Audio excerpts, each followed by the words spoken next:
Look, it's like you can even tell somebody recorded this off a VHS tape.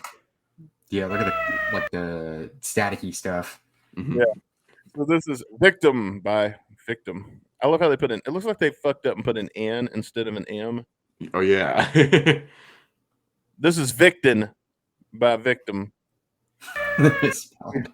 We found our first fuck up in the video. No, I think it's an M actually. If you look closely, like it's just yeah, it is an M. Yeah, it's just the way like I guess the line goes. It just looks more like it could be an N. I can see that like both ways, you know. Oh, okay. Yeah. I promise you, this is the least. Oh, sure, they got their moves already synced up, bro. They're like, oh yeah. They're copying Kiss with the fucking guitar waves and shit. Yeah. I love how the guitarist kind of looks like Britt Dickinson if you squint your eyes. Oh, and the one on the left? Yeah. The blonde one. Yeah, I could see it a little bit. I was going to say, the guy on the right looks like another Bruce, like freaking Bruce Kulick when he was in Kiss in the 80s. I did look to see if any of these people became famous later, and they did not.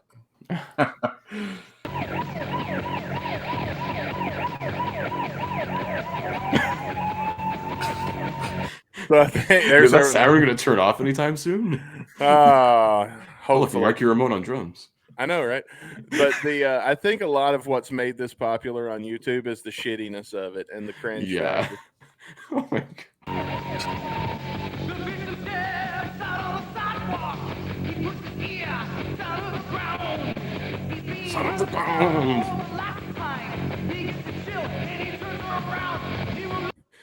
We got to get these lyrics. So, like, I heard the victim. There you go, Caputo. Oh God. Let me look this up. Yeah, see if you can find them. That's a good idea. Look at Chris did. We'll watch a little more Victim. I feel like one right now. What's up with his bracelet? Is that bullets? It looks like he's got bullets. Is it chains? You are a bad man.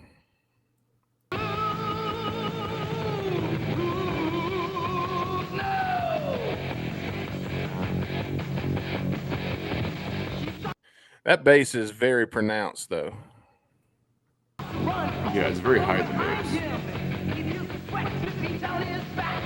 It's because the bass player owns the gear. No, it's his garage that they practice in. Yeah, I was gonna say this like reeks of just like local high school kids. I think they're like cool as shit because they're in a band and played like the junior prom one time. It sounds like they're trying to be like Judas Priest or like Rat or just one of these like early 80s hair metal bands. Yeah. Or 80s metal bands.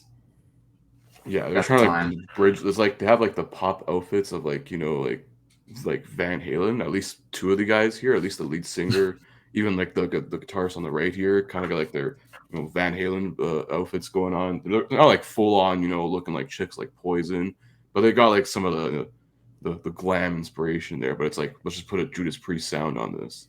Yeah. Mike Blake, she has joined us. Welcome, Mike. Of course, we got the spandex pants, David Lee Roth. Watch, he's gonna try and do a mid-air splits, but he's gonna pull his groin trying to do it. Let me see something. I'm gonna minimize the chat for a minute on my end so I can see a little closer here. Because so like the singer, it looks like he's wearing spandex pants and cowboy boots. Yeah. The guitar player, his is all black, so I assume he's wearing just regular shoes. Yeah. But then let's go over to the bass player. He's wearing a sleeveless shirt, some jeans, and pirating those off with the 1800s Paul Revere. Yeah. I think him and the singer have matching the cowboy boots. Looks like. No, this motherfucker ready to tell you the British are coming right the fuck now, man. You might know some rock and roll for you because the British are here. Might know him by his original hit, One If by Land, Two If by Sea. That was the name of his first album. Paul Revere looking motherfucker over here in the pirate booth. That is good shit right there. He bought those from his local Halloween store. Oh, there you go. It's my Halloween costume inspiration for this year. It's gonna be so obscure, no one's gonna get it. Not even the band. Yeah.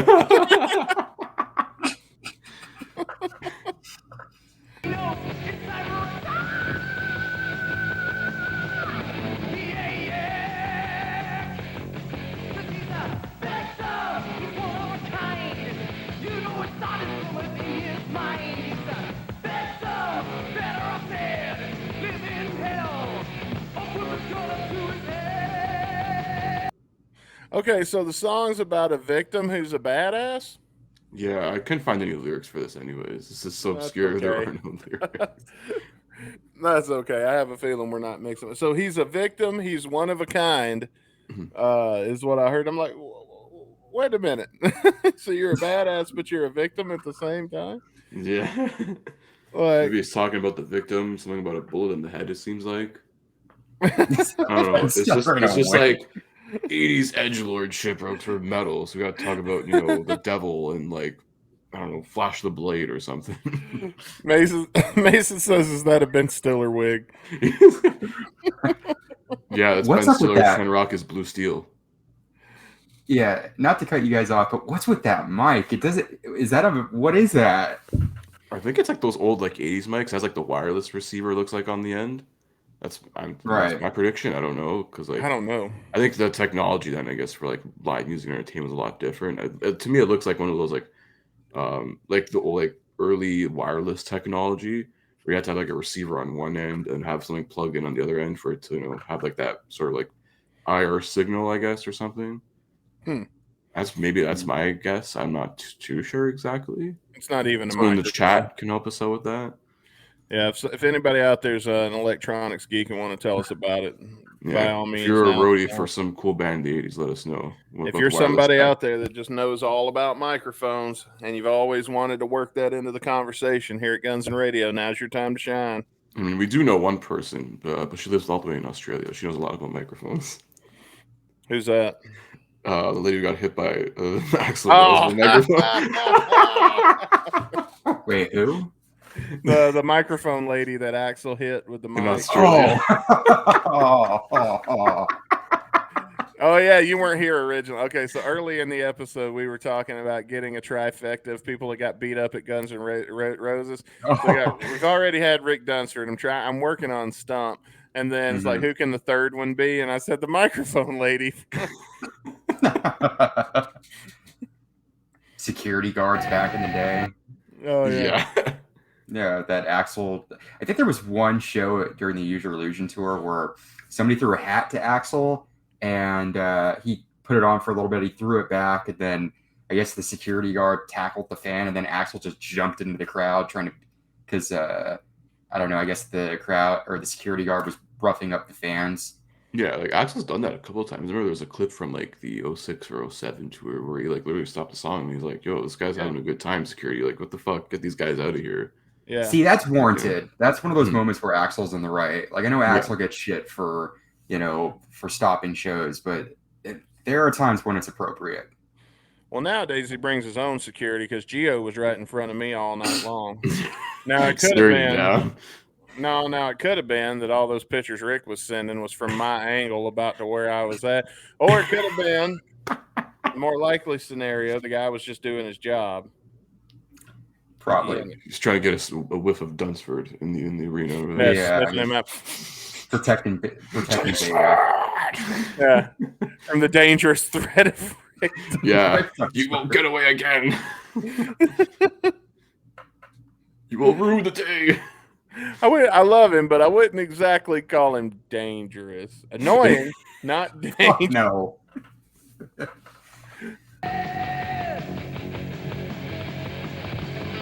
He's a victim.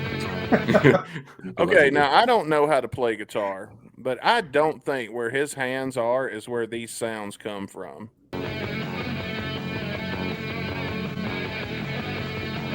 Now I could be wrong, so somebody please tell me if I'm wrong, but I don't think he's really playing that guitar. Yeah, did they have was that the whole budget just to overdub it? I don't know. Yeah. Are those leather pants? They are. Dude, those are appear pants. to be Carol Baskin pants. Oh yeah. Oh, wait, was he wearing those a minute ago? The singer's wearing leather pants. I think I mistake leopard for leather. Wait a second. Hang on. Talk amongst yourself. No, yeah, it's the cougar panties over here. Like that's straight up the 80s hair metal right there. Yeah, just anything with leopard with the friggin' glove as well. The whole glove I think plus I have the same guitar. Holy shit! Oh, shit. It's very similar. Oh my god. That's insanely similar. Play along, Dustin. Be like Jeff in the Star Spangled Banner episode. Wait, hang on. I'll mimic it like he's doing.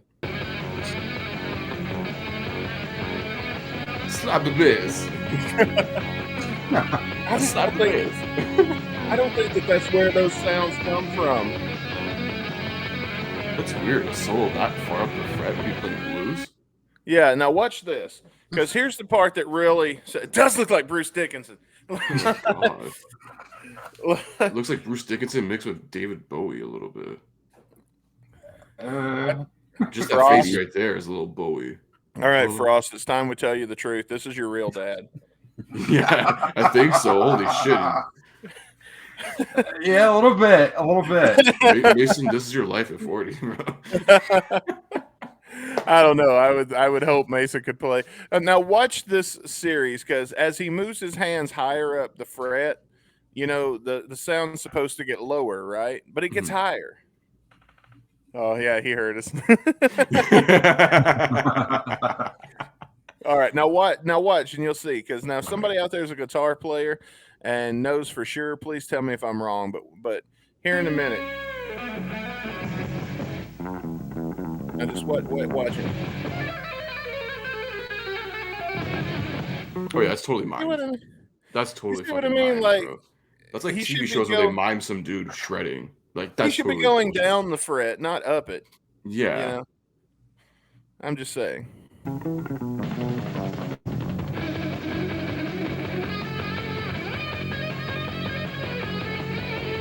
I can't tell though.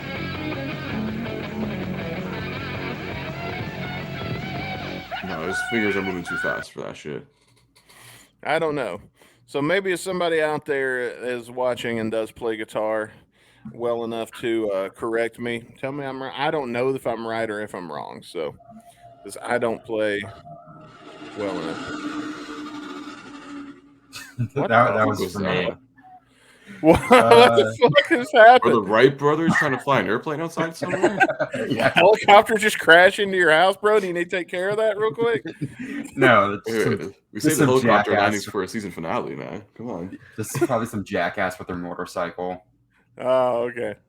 No, it's the shitty motorcycle effect from Motley Crue's Girls.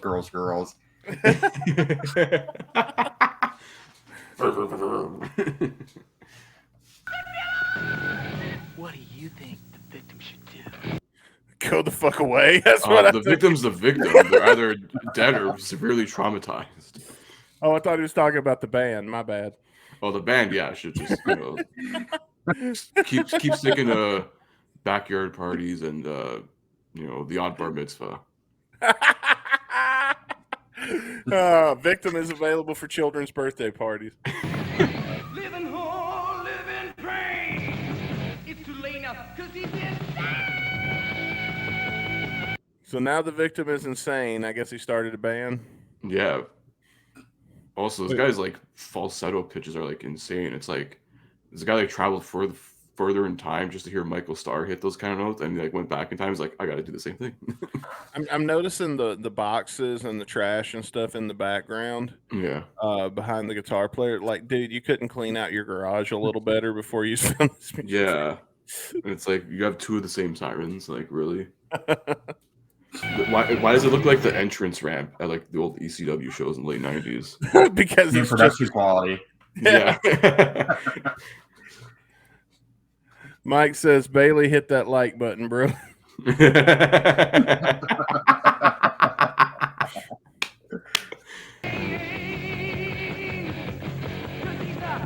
You know, these guys are so crappy. I bet they did play at ECW. They've opened ECW. They've been the house band for a show one night. Well, I mean, if ECW stole their music, they wouldn't even know anyways. So that's an easy copyright lawsuit win for ECW. So. They probably don't know we're watching it right now. So. Yeah. Actually, if anybody was going to know that we watch their music on this show, it'd be Victim. Yeah. They're at the level to actually pay attention to us. Yeah, it's one of the guys secretly uploaded it like years ago on YouTube and basically just tracks everyone's IP address, whoever downloads or watches on YouTube. Yeah. You have a podcast? I don't want to be interviewed. We're totally coming back, guys. It's probably the most exposure they've ever gotten. I know, right? Yeah. You're welcome.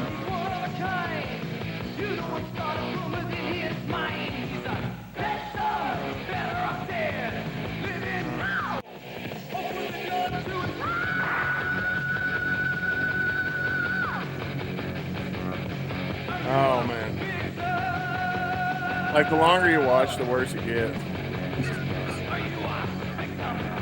I mean, at least they got some stage presence. I mean, you know. A little bit, yeah.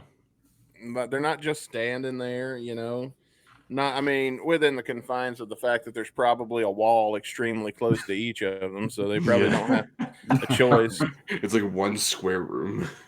They're shooting this with camera, and then they filmed the drummer again and edited him in. That's how they made this music video. It's the drummer's garage. That's what it is. And the drummer owns the camcorder. So he was like, man, I need more close-ups.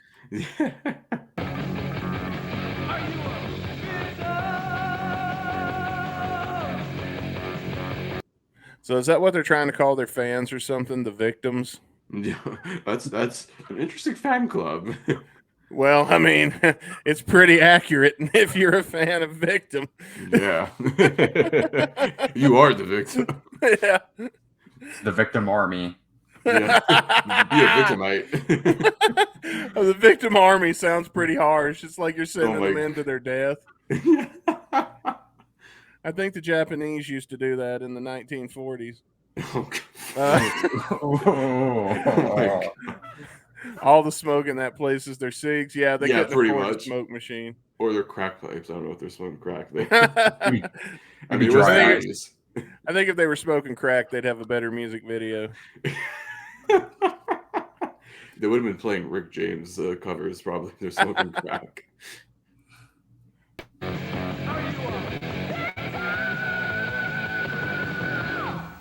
I can honestly say, no, I'm not. No, I don't want to be. Yeah, no, thank you. No. I'm a victim of listening to that garbage. That's about it.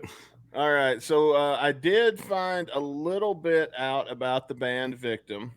Oh, wow, more than I did. It says they are not to be confused with these other three bands called Victim. Wow, that's a popular band name. One of them is a thrash metal band from Houston, Texas. One's a speed metal thrash metal band from Wisconsin. And one is a Christian heavy metal band from, it doesn't say where. The band was formed in the spring of '83. The members are from two different cover bands, and which are Brian Paul from the band Desire, Rocky Randolph, Mike Pfahler, and Junior Solis from the band Syndrome. And I mean, they had a cool logo. I was able to find a high res picture of their logo. I can share that with you real quick. I mean, we can say something positive about them, but I was not able to find just too much out. But yeah, we'll show that logo real quick. Let me click on it, make it big again. There, see? Oh, okay. Pretty cool logo. I mean, you know, what was it Mick Mars said? Shitty man, shitty name. Yeah. So this is an article. They actually have a whole article, which is about 3 paragraphs from the San Diego Reader. Victim was a 1980s heavy metal band founded by Brian Thoryk, who played guitar for the cover band Desire, and a bunch of other people. In 1984, their debut album Power Hungry was engineered by Mike Harris and recorded in the fall of 1983. So I'm sorry, their 1980. So their album debuted in 1984. It was recorded in '83 at Western Rock Recording Studios. And they had a follow-up album in the spring of '84, but the masters were lost during a period of financial difficulty for the band and not recovered, thanks to engineer Mike Harris, until nearly 30 years later. And nobody cared. The lineup, and then it talks about the lineup. After, let's see, they recorded a third album in December of 1985. and it was called DNM, which meant dirty, nasty, and or dirty, mean, and nasty. And after its release, the band split up. Mike Pfahler or whatever, later played with the band Nemesis. I think I've heard of Nemesis. Sounds familiar. Yeah, Yeah. a little bit. Yeah, but that was all I was able to find on the band Victim. So now we've made victims of all of you. We've created just like this comment from Mike here. Imagine wearing a T-shirt that says "Victim." Oh yeah, yeah. Nice police cosplay there, son. Who's gonna arrest you? Yeah, you don't want to label yourself when you're walking through New York City in the middle of the night. Oh yeah, victim. Jeez. That's why they didn't get popular. Nobody would wear their merch after dark.